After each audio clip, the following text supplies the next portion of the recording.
Yeah, it's starting very late today because of other stuff going on. So we finished with random module. So this is a module that's part of Python language. You have to still import it. It's not part of the language, but it comes with Python. So to create a random integer between some starting value and ending value, you call it like rand.randint. You can also do choice. I showed this last time. Define a new function called change position. The change position function will not have any parameters.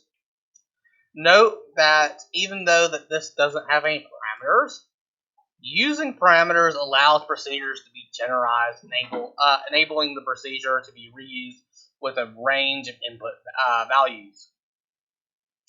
So usually it's very good to add in parameters and give them default variables or default values.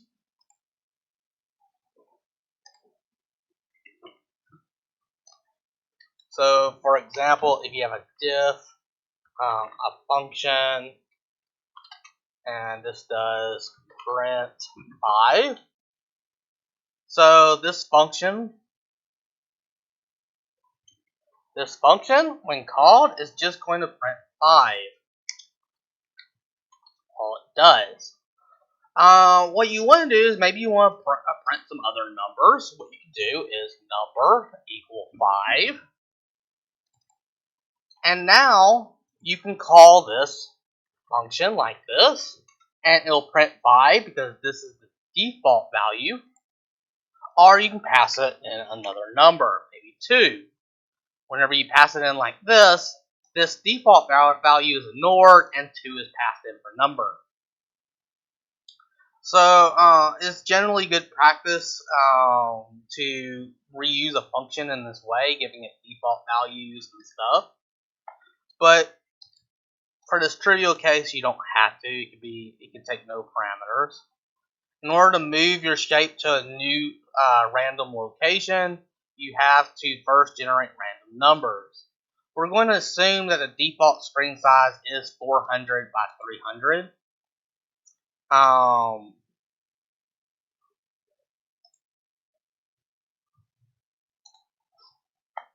So it goes from x equals negative 200 to positive 200, y negative 50 to positive 150. Where 400 is the length left to right, 300 represents the height top to bottom, and the center of the screen is 0, 0. So plan how you will create random numbers.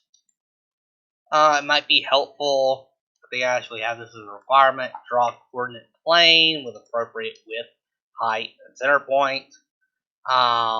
You'll add to this later on. But write how you would use a function with random library or module. Again, library and module is kind of the same thing. Generate a new x coordinate, and then do the same thing for the y coordinate. In change position function, create variables new x position and new y position and set them equal to your random number from the solution above. Then you're going to have a goto from your turtle, wherever you named your turtle, and make it go to these new positions. So you use the goto method wherever you set your random numbers as, and it'll go to another. Finally, instead of printing spot was clicked in the spot click function, change it so that it calls change position. So the spot clicked is just going to call another function called change position. Run your code and click on it several times. If this is done correctly, it should have it, every time you click it, jump to a new random location. You might notice also that it's leaving a trail as it moves positions. Why is that? Why would it be leaving the trail? Yes. So you need to use pin up, pin down. There's also a method called hide turtle and show turtle. So remember back whenever you were doing the collisions, how at the very beginning they spawned at the very center, and then they start zigzagging up, left, and all the way over. What you could do is use hide turtle so you can't see them moving. You can also then show turtle at the end of it. So usually what you like to do is do pin up and hide turtle. Then you do go to, and then you put the pin down and show turtle down like that. Okay? So that you don't, not only do you not see a line, you also don't see the turtle moving. And so hiding the turtle and showing the turtle between movement makes it look like it teleports to a new location instead of actually moves over there. Which brings us to displaying a score. Your shape is now bouncing around on the screen, but the game is not complete until there's a score. Your next step is to track the score. So in the game configuration section, create a new variable called score. This variable is going to be used to keep track of the score. You're going to want to start the score at the value of 0. Score is a unique variable in this game because you want this variable to be accessible throughout the program. It needs to be a global variable. A variable that can be a global variable is any variable that can be used anywhere in your code.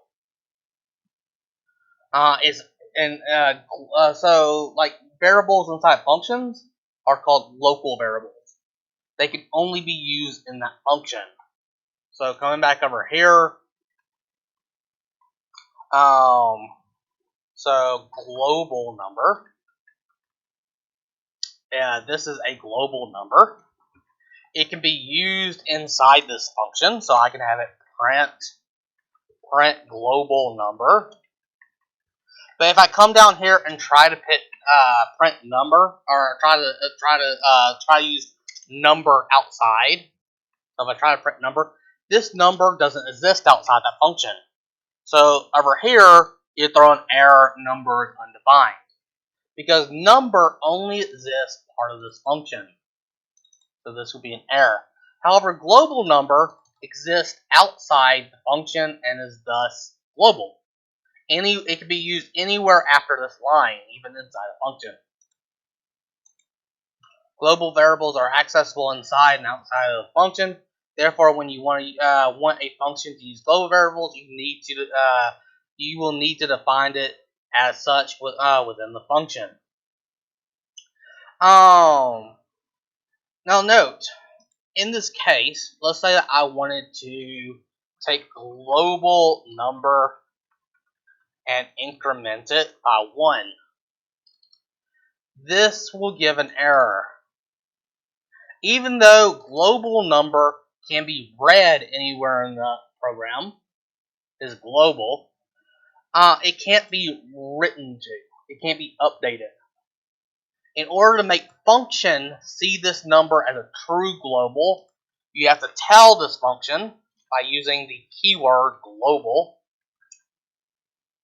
You have to tell this function that, let me turn this into Python so it prints it. You can see that it's pink or red. This tells it as a keyword part of Python. You have to tell it that global number is a global variable. Now this would work. So, and this is called scoping. A scope of a variable is where it exists. This exists in the global scope, while this number here exists in the local scope of this function called function. So, therefore, whenever you want a function to use a global variable, you will need to define it in such a way within the function. The scope of the variable can either be global or local to the function. The program in the code editor utilizes two shapes. Circular turtle does not define the global variable. It does it. So here we have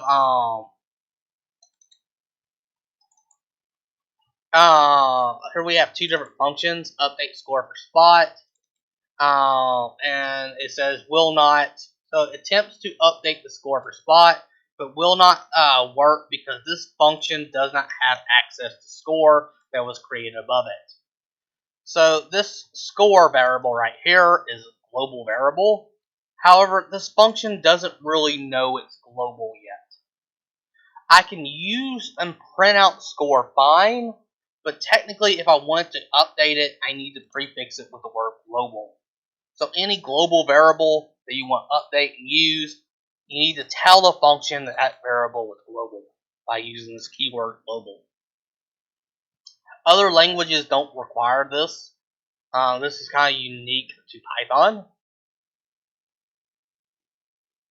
So if you observe the sample below, write your observations. So it has two things: your spot and your box.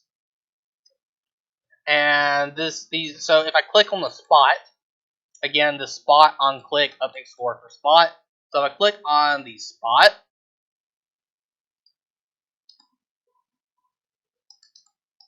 it doesn't do anything. If I click on the square, notice that it actually does something. It will actually come over here and print score. So if I click on the spot, it doesn't do anything because score is not technically writable to, so this is kind of throwing an error. Note that this function right here on click has error handling in it, so you might not get an error when it occurs. So if I click on the spot, nothing occurs, but if I click on the box, it works. The reason why is because I tell on the box code function that score is global, and I'm able to write to it. So let me actually print here and see if that works.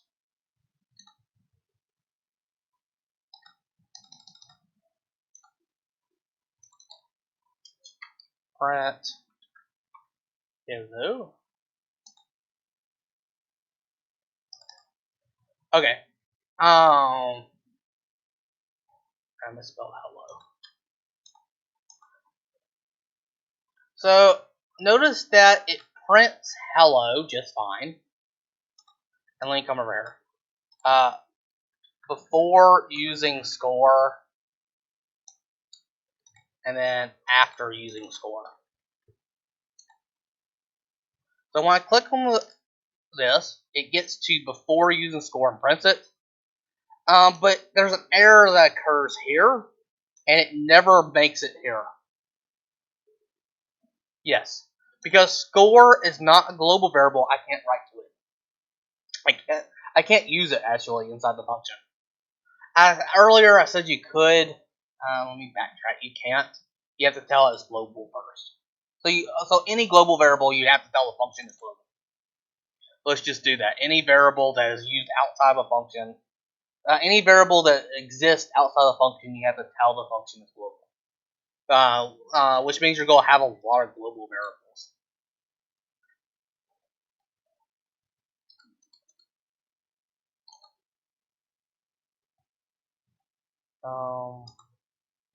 Could have swore though, print score should work, but it doesn't.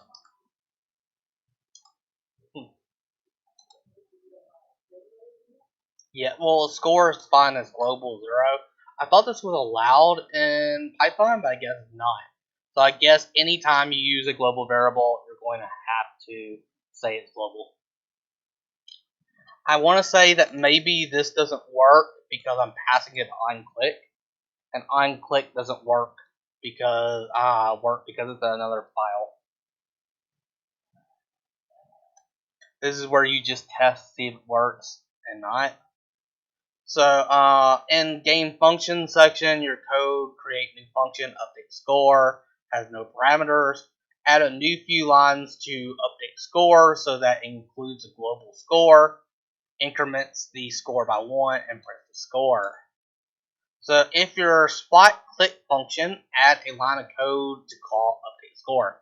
So basically create a new function in your version of the code that basically does this. That updates the score using a global score, increment the score by 1, and then prints out the score. And in your spot click, remember spot click has a change position function before that you should have done in the previous step. also add the update call to up. So the spot clicks should now, at this point, be calling two functions. First, it should call your function to update score, and then it should call your change position. Printing to Python console is great for debugging, but to make a functional game, you want to display the score on the actual screen. To do this, we first need to create a new turtle that writes the score to the screen. So in an appropriate section of the code, create a new turtle called score writer. What is the current position of the score writer? Well, when you first create it, it'll be at 0, 0. And you'll need to decide amongst yourselves where is going to be the best place to put the score writer. So when you have a game, think about the game. Where would you want your score to be? Do you want it in the very middle of the screen, blocking your view? Or do you want it in a corner? Do you want it in the middle left? You usually want scores closer to the edge. And whether it's the top right, top left, bottom right, it's up to you. Or just on the side of the screen. You don't want it taking up the center of the screen. So in the coordinate plane you earlier, draw and label a rectangle where the score should be.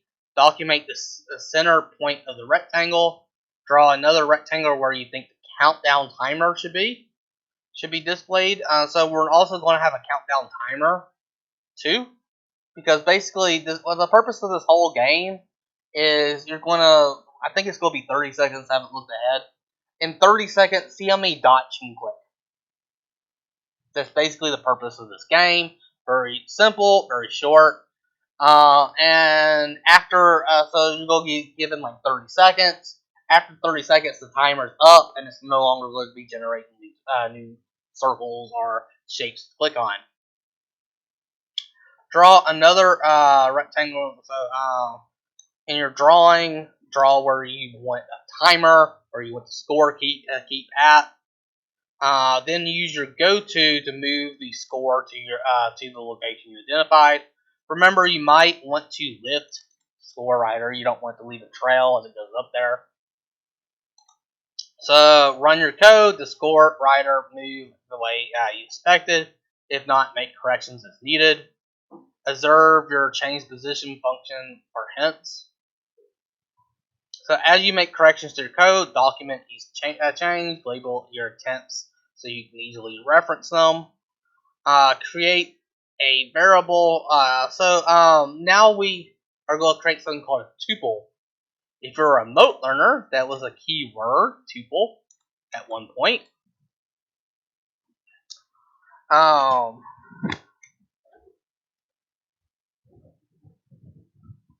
what a tuple is it's kind of like a list, but it contains exactly 3 things. A tuple is kind of like a list, but it's a special list that contains 2 things. 3 things. So this tuple, instead of using, so when we made lists, we made square brackets. For tuples, we use parentheses. And they always contain 3 things. So turtles can write words on the screen. In order for this to work, you have to set up their font. The first thing is the name of the font, Arial. The second thing is font size, so 8 is the default. You might want to make it bigger. And then font style is normal, or you use italics or whatever. You'd have to look up different ones, but here they want to use Arial, size 20, and normal. Again, you're free to change it up slightly to make it more custom to wherever you think looks good. So a tuple is like a list in Python. The difference is that a tuple is declared with parentheses, and a tuple cannot be changed later on in the code. So it's a constant. When you first create a tuple, you cannot change the values. So replace print statement and update score to scorewriter.write. So you could do this. So this new variable turtle you created, scorewriter, you can tell it to write, and it can write this number stored in a global variable score, and then you do the change of spot. You do spot equal wherever your tuple was. So run your code. What do you think? What do you need to add to your code to make it work properly? So at this point, if you have it all set up, when you run it, something's going to happen. You're just going to be constantly writing over the same number over and over and over again. So you first write 1, then when the score increases, you'll write 2 on top of the 1, then you'll write 3 on top of the 1 and 2. What you want to do is clear the text you've written, and to do that, you can have a turtle method called clear, which erases any text that is outputted. So fix your code so that the score erases each time it's updated. You can do scorewriter.clear before you write your score, and that'll do that. I'm probably going to extend the due date by 1 additional day. Have it due tomorrow. I don't think I'm going to be able to finish all this today. I wanted to. So tomorrow, I'll go over add countdown and discuss it's your turn. But try to finish. You might go ahead and look at this, but I'd like you guys to at least work all the way up to this point. Do you have any questions?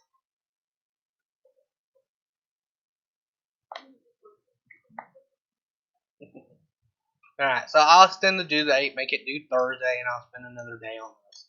This is supposed to all be done Friday, but I'm severely behind. I don't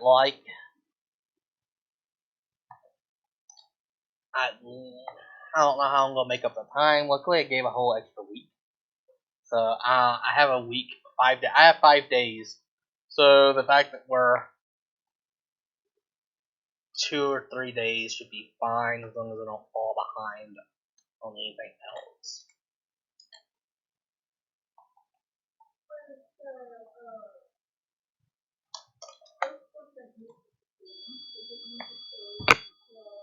Here's the code word. Does it need a printout? So you can keep debugging statements in for all the previous stuff. So if it says usually you want to remove everything. So here you want to keep spot clicked in because it tells you to remove it later. As long as it doesn't include debugging statements on the final turn in, I'm fine with it. Does that make sense? So yes, so it tells you like here, spot was clicked. So here it tells you.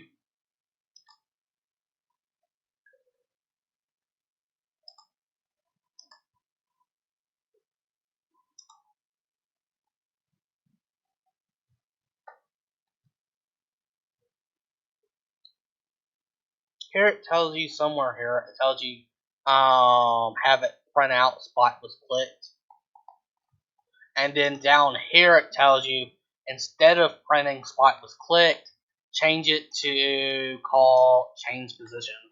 So in your first versions of it, it's just going to have debugging printing statements.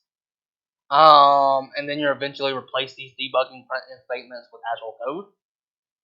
That's generally how you program. Is at the end result doesn't. The first version, I think, does.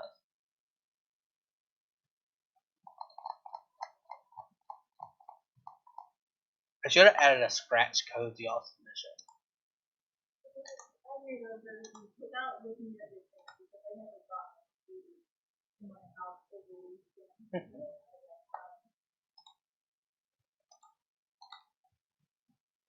So here's the submission document. So I changed the formatting, try to make it easier for y'all. Everything yellow needs to be answered below. Everything in cyan is just submitting a file. Again, some of this is easy copy and paste. write 4 parts of the game that was actually given.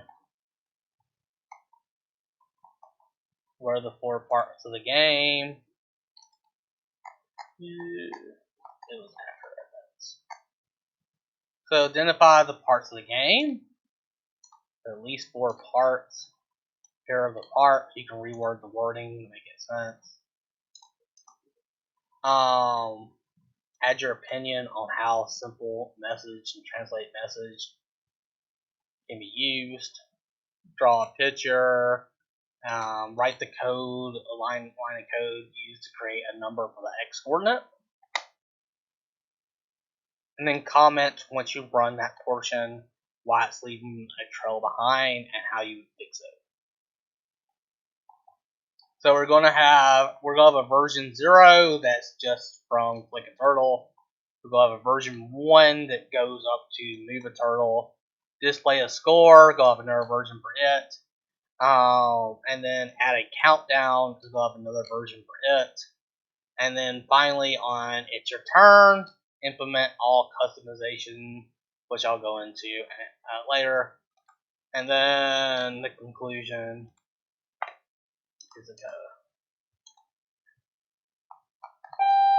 But tomorrow I'll wrap up and answer any questions if you have them. So that's it for the day. And again, if I didn't put code word up long enough, I will redo it.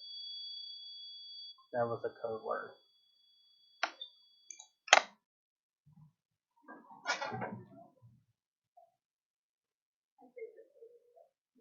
Yeah, you can talk about it.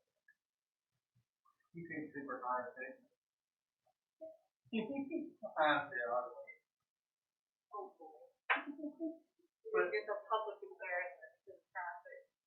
So when I was like, are you better not to show up 5 minutes before you're supposed to actually come into the building? I usually think you're 10 minutes or 15 minutes early. See, I shoot for being 30 minutes early. And then, which is an hour before school starts. Which means so I'm supposed to be up here at 7:30. But I try to get over here at 7. I'm usually here at 7:30 because I fail miserably every day, which means I show up on time. But this morning I showed up at 7:35, so I was only 5 minutes late. I try to be here at like 7:40 or 7.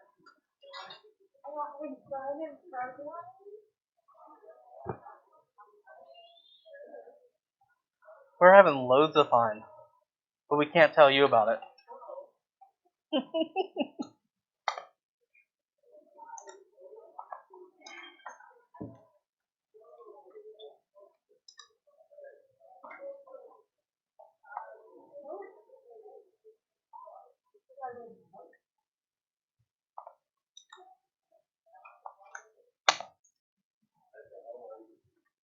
You did?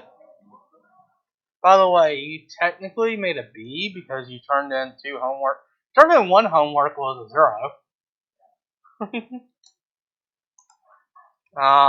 But I bumped it up to an A. I won't ever do that again for you.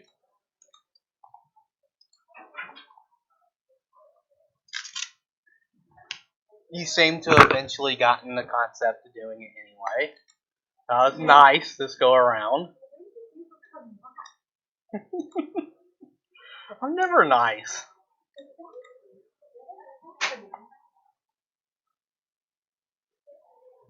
You can pass out homework to me. That whole stack is this.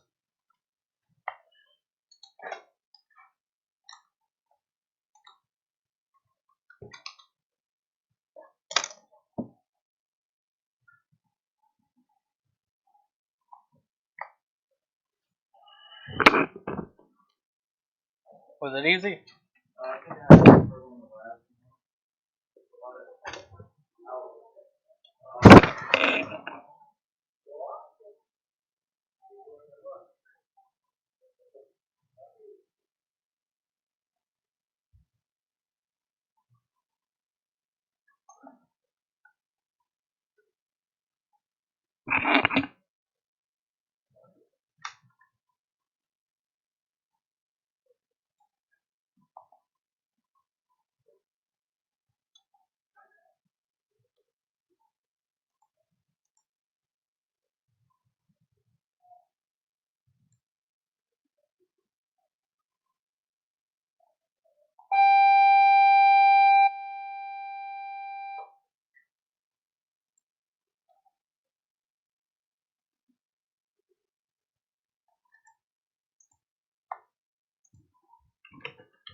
Yeah.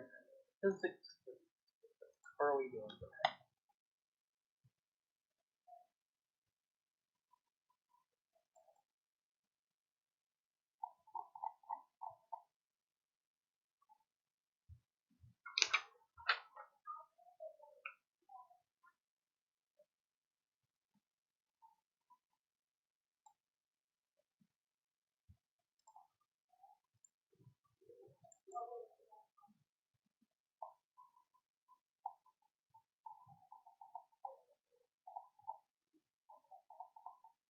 That's what we can do.